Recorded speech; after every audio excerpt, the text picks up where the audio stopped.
Bismillahirrahmanirrahim. Assalamualaikum warahmatullahi wabarakatuh.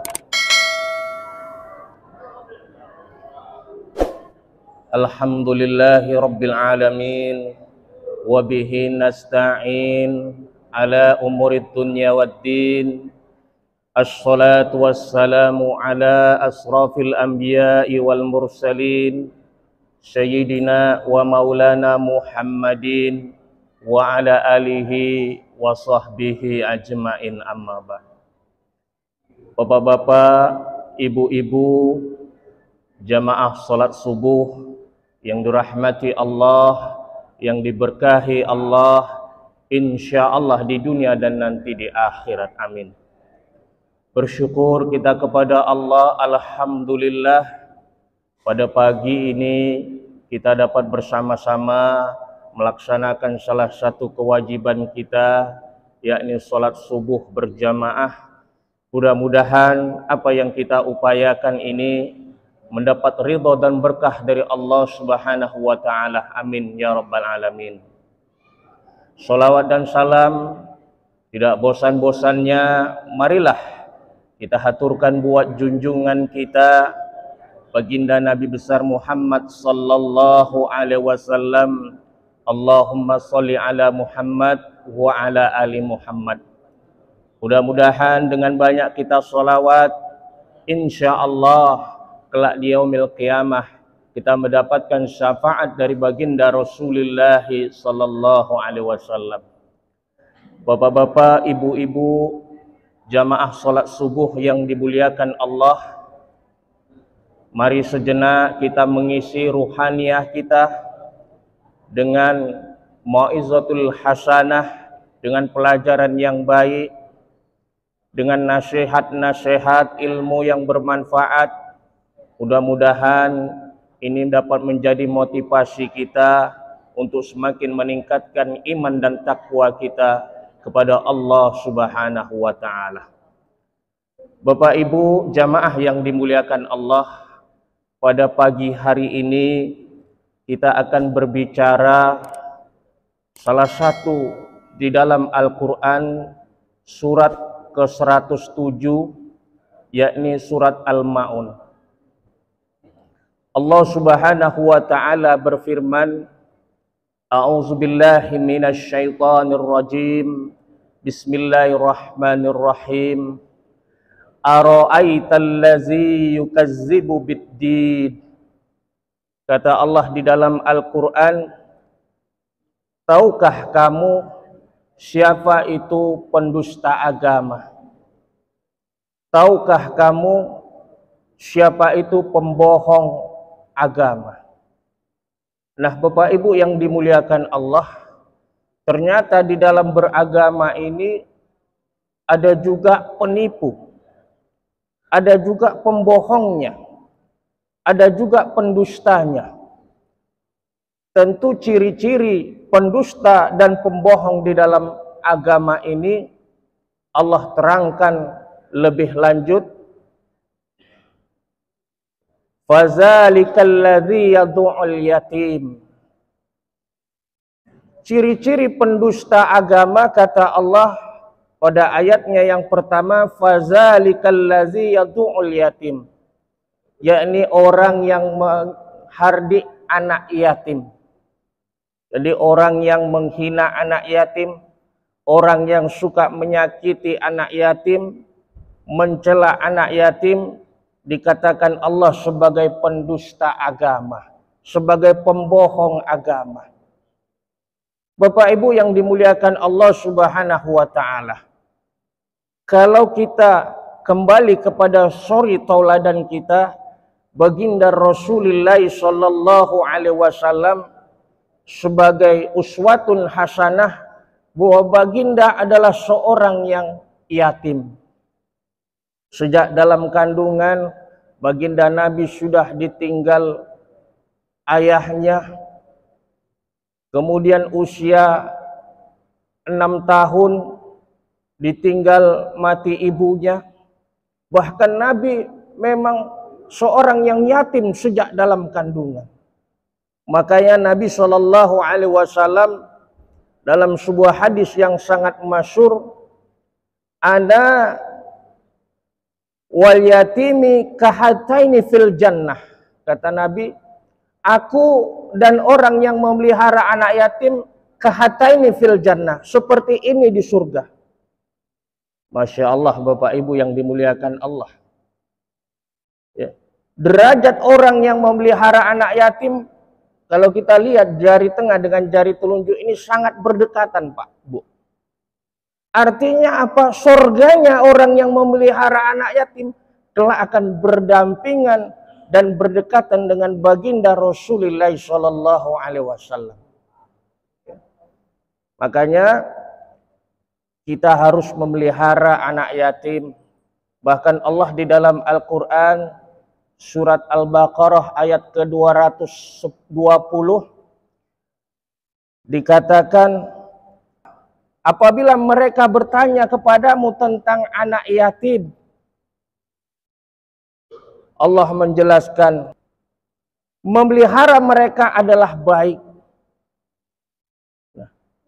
Bapak Ibu yang dimuliakan Allah Subhanahu wa taala, oleh karenanya itu maka kita tahu betapa beratnya memelihara anak yatim.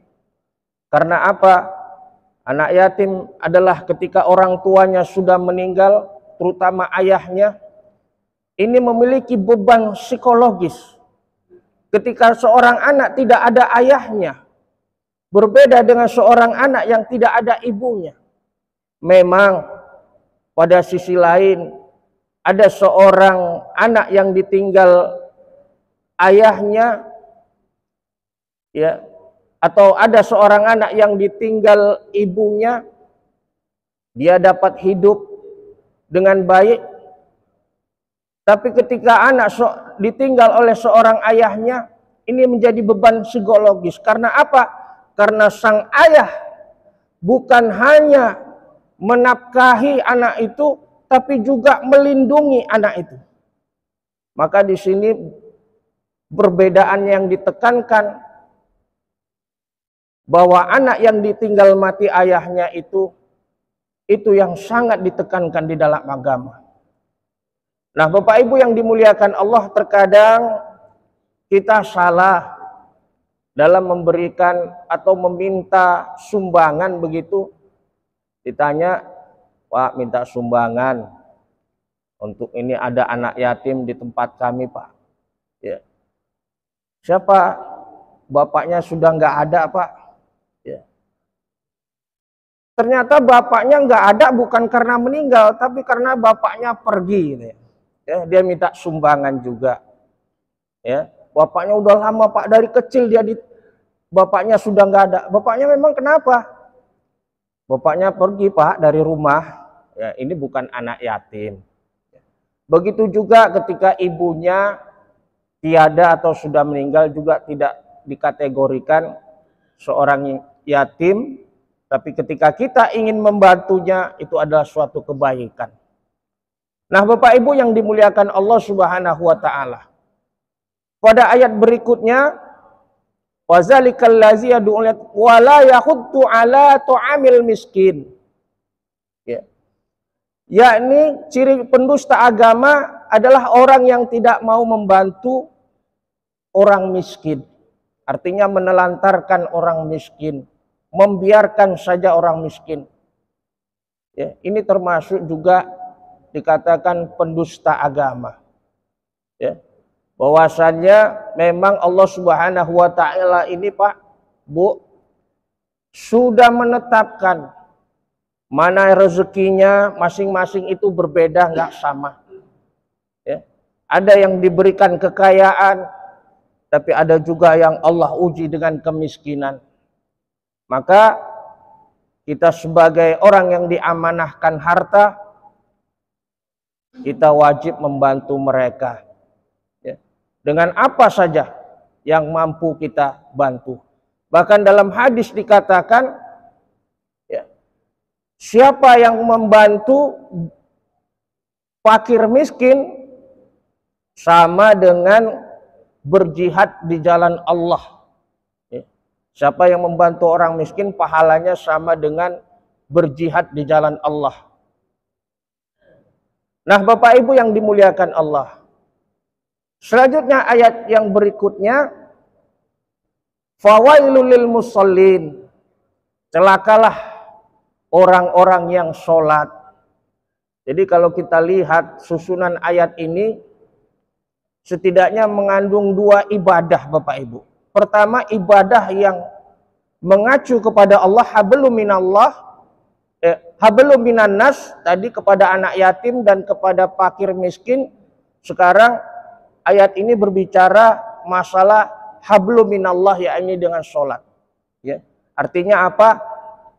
Islam ini banyak terkandung ibadah sosial. Contohnya puasa Ramadan ini. Puasa Ramadan ketika seseorang karena uzur barangkali sudah tua tidak mampu puasa, hukumannya apa? Bukan hukuman dosa atau bukan hukuman cambuk dan hukuman lainnya, tapi hukuman yang diberikan bagi mereka yang memang uzur, ya sudah tua, hukumannya adalah hukuman sosial, ya memberi makan orang miskin. Andaikan mereka juga di dalam berpuasa Ramadan ini melanggar pantangan, misalkan berhubungan suami istri pada siang hari, ya, hukumannya apa? Paling tidak puasa 2 bulan berturut-turut. Oh, nggak mampu 2 bulan berturut-turut, hukumannya juga hukuman sosial, memberi makan orang miskin. Artinya di dalam Islam ini banyak sekali hukuman-hukuman yang berbentuk sosial. Ini menunjukkan bahwa Islam adalah agama yang rahmatan lil alamin. Agama yang mengandung unsur aspek menjaga hubungan baik antara sesama manusia. Nah, terkait dengan sholat ini tadi, fawailul lil musallin. Celakalah orang-orang yang sholat. Ya, orang yang sholat saja dikatakan celaka. Sholat yang bagaimana dikatakan celaka? Ya. Fawailul lil musallin allazina hum an sholatihim sahun. Ya. Celakalah orang yang sholat, yakni orang yang lalai dalam sholat. Para ulama fikih memaknai lalai di sini ada dua. Pertama, lalai karena memang dia tidak sholat. Kedua, lalai dalam hal waktu dan pelaksanaannya. Artinya waktunya barangkali tidak pas atau diundur-undur. Waktunya barangkali ya lewat. Nah, Bapak Ibu yang dimuliakan Allah Subhanahu wa taala, ya, ini ibadah yang mengandung aspek hubungan kita kepada Allah Subhanahu wa taala. Dan kita ketahui sholat ini memang peranannya, pengaruhnya sangat besar bagi kehidupan kita Bapak Ibu. Ya. Allah Subhanahu wa taala menjadikan sholat ini fungsinya sebagai pencegah, ya, pencegah dari keji dan munkar. Inna sholata anil fahsya'i wal munkar. Sesungguhnya sholat itu mencegah daripada perbuatan keji dan munkar. Fungsi sholat yang lainnya sebagai sarana atau sebagai alat komunikasi kita kepada Allah. Ya. Kalau baginda Nabi SAW Isra wal Mi'raj, kalau mau ketemu Allah, ya, bertemu dengan Allah secara langsung melalui Isra wal Mi'raj, kita umatnya kalau ingin berkomunikasi kepada Allah melalui sholat. As-sholatu mi'rajul mu'minin. Sesungguhnya sholat itu adalah mikrajnya orang beriman. Nah, Bapak Ibu yang dimuliakan Allah Subhanahu wa taala. Ya, tadi sholat, ya. Fawailul lil musallin allazina hum an sholatihim sahum allazina hum yuraun. Ya, yakni orang-orang yang berbuat riya. Nah, ini berkaitan dengan akhlak. Riya, pamer, ya. Suka menyebut-nyebut pemberian itu. Kalau masjid ini kalau enggak karena aku, oh enggak berdiri nih. Masjid ini kalau enggak karena saya, oh enggak jalan ini.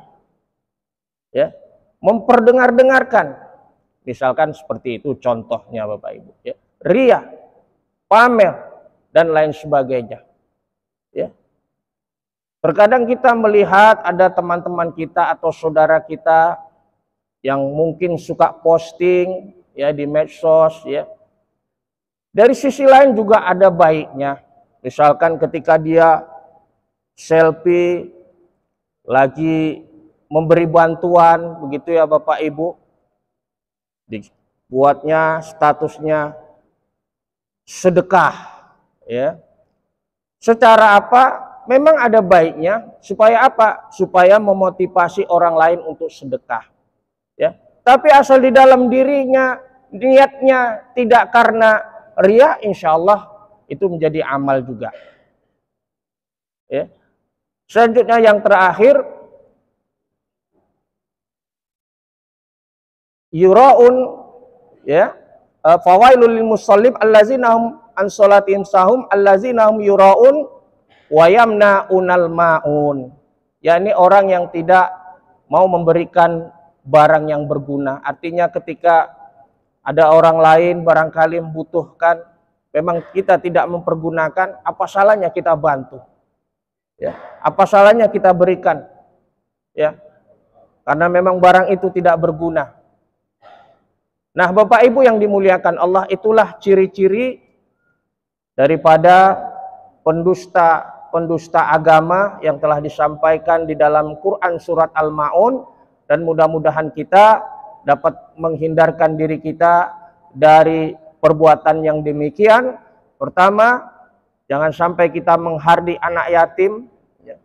Malahan kalau bagusnya kita dianjurkan untuk memelihara atau juga berbuat baik. Kemudian yang kedua, hendaklah kita membantu orang miskin, karena ini termasuk ibadah sosial. Yang ketiga, berkaitan dengan sholat. Yang keempat, berkaitan dengan akhlak kita, ya. Dan yang kelima, terkaitan dengan barang yang berguna. Mudah-mudahan kita semua dihindarkan dari sifat pendusta agama. Amin, amin, ya robbal alamin. Barangkali Bapak Ibu itu yang dapat saya sampaikan. Mudah-mudahan bermanfaat dan menjadi motivasi bagi kita. Demikian, Assalamualaikum warahmatullahi wabarakatuh.